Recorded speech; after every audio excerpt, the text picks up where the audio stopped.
Oi, eu sou o Felipe e esse crânio pertenceu a alguém que viveu há pelo menos 2000 anos. Seria um ser humano como nós?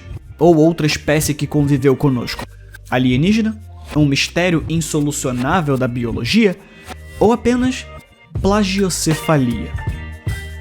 Esse é o nome dado à condição de assimetria que acontece no crânio dos bebês. A plagiocefalia, também conhecida como síndrome da cabeça chata, é uma condição na qual a cabeça de um bebê fica achatada de um lado devido à pressão nesse lado da cabeça. Isso pode acontecer porque o bebê passa muito tempo deitado na mesma posição, como em um berço ou na cadeirinha do carro, ou como resultado de um músculo do pescoço tenso em um dos lados da cabeça. A plagiocefalia também pode ocorrer no útero mesmo, se houver um problema com a posição do bebê lá dentro. A condição geralmente é diagnosticada quando o bebê tem entre 2 e 4 meses de idade. É mais comum em bebês nascidos prematuramente. A plagiocefalia pode ser tratada com uma variedade de métodos, dependendo da gravidade do caso. Algumas opções de tratamento são colocar o bebê em posições diferentes para evitar pressão no mesmo ponto da cabeça, fisioterapia para alongar e fortalecer os músculos do pescoço e até mesmo cirurgia. Em casos graves, abrir a cabeça e mexer os ossinhos pode ser necessário para corrigir o formato da cabeça. Ou então, é claro, terapia de capacete craniano. Esse procedimento é feito com o bebê usando um capacete especial que é do formato adequado à cabecinha dele, o que ajuda a remodelar o crânio ao longo do tempo. Claro, em alguns casos isso pode causar dificuldade na visão ou no canal auditivo do bebê, mas em geral a plagiocefalia não é prejudicial ao desenvolvimento do cérebro, é apenas uma preocupação estética. O diagnóstico e o tratamento precoces podem ajudar a prevenir ou corrigir a plagiocefalia, e a maioria dos bebês com a doença terá o formato normal da cabeça à medida que envelhecem. Esse tipo de modelagem é possível por causa da moleira. Também conhecida tecnicamente como fontanela, é uma lacuna no crânio de um bebê recém-nascido. Essas aberturas formadas pela fusão incompleta de certos ossos do crânio permitem que a cabeça do bebê se comprima durante o parto e facilite a passagem pelo canal. Existem duas fontanelas principais: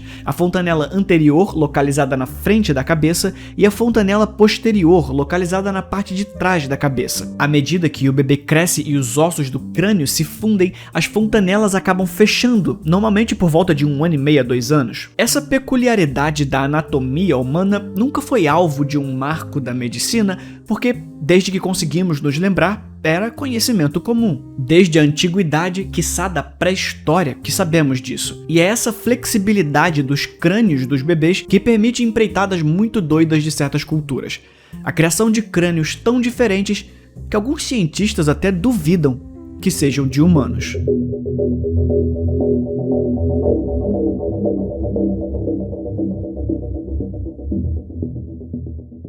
A cultura Paracas foi uma civilização antiga que existiu no que hoje é o Peru, de cerca de 800 anos antes de Cristo até por volta do ano 100. Eles eram conhecidos por sua sofisticada produção têxtil, altamente avançada para a época. A cultura Paracas também se destaca por sua produção de cerâmica, que se caracterizou por um estilo distinto. Suas cerâmicas eram frequentemente decoradas com padrões geométricos e figuras estilizadas, e eram usadas para diversos fins, em muitos casos como oferendas funerárias. O povo acreditava na vida após a morte e dava um grande ênfase ao tratamento adequado aos mortos. Eles também acreditavam em um amplo panteão de divindades, muitas das quais associadas ao mundo natural. Eles também acreditavam na adoração dos ancestrais e acreditavam que os espíritos dos mortos podiam influenciar os vivos. Eles construíram sistemas complexos de irrigação para a agricultura e construíram grandes centros cerimoniais e edifícios públicos.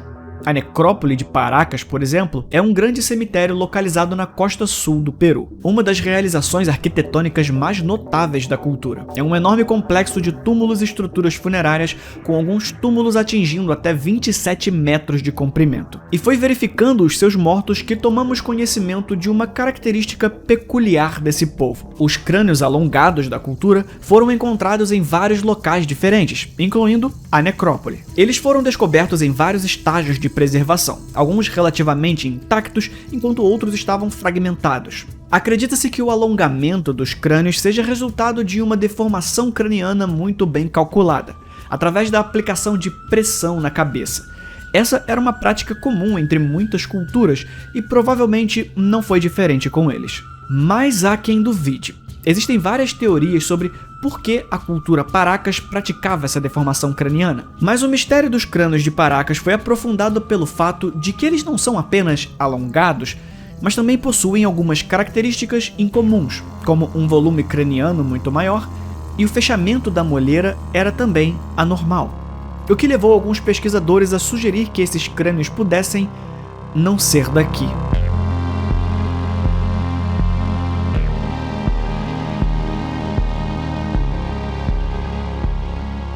Esses crânios até hoje são objeto de muita controvérsia e especulação, com muitas pessoas insistindo veementemente que são evidências de visitas alienígenas à Terra. Os crânios de Paracas são únicos por terem uma forma alongada distinta, com um volume até 25% maior do que crânios humanos normais. Segundo os defensores dessa teoria, algumas evidências para esses crânios milenares serem fruto de contato alienígena é a falta de uma linha de sutura onde a moleira deveria ter cicatrizado, algo que você encontra nos crânios de fósseis que temos certeza que passaram pelo processo. Então, esse alongamento não seria resultado da remodelação craniana, mas seria devido a uma suposta engenharia genética avançada. Alguns ufólogos também apontam para o fato de que a península de Paracas é um ponto conhecido pela atividade de OVNIs e que os crânios podem ser evidências de uma antiga hibridização com aliens e humanos. No entanto, muitos especialistas de áreas relevantes para essa descoberta discordam dessas afirmações e argumentam que os crânios de Paracas são simplesmente o resultado de uma variação genética natural. Eles apontam que o alongamento craniano é um traço genético conhecido que foi encontrado em várias populações humanas diferentes ao redor do mundo. Mas testes genéticos e análises de DNA dos crânios de Paracas foram realizados e descobriu-se que eles são sim de origem humana, embora tenham algumas variações genéticas que não são encontradas nas populações humanas modernas, o que provavelmente possibilitava que seus crânios fossem moldados tanto assim. E é o que corrobora com o consenso hoje de que os crânios são assim por uma deformação controlada. Os métodos usados para remodelar o crânio ainda não são totalmente compreendidos, mas os pesquisadores acreditam que era usado uma combinação de amarração da cabeça e pressão, similar aos processos já conhecidos. Enquanto a criança crescia, o crânio ia se moldando àquele formato, mais ou menos igual ao processo do capacete para plagiocefalia. A questão que ainda fica é, por quê? Por que alguém amarraria panos e mais panos pressionando o crânio de um bebê para deformar a sua cabeça? Para entender isso, talvez a gente só precise olhar para culturas ao nosso redor. Culturas que ainda existem.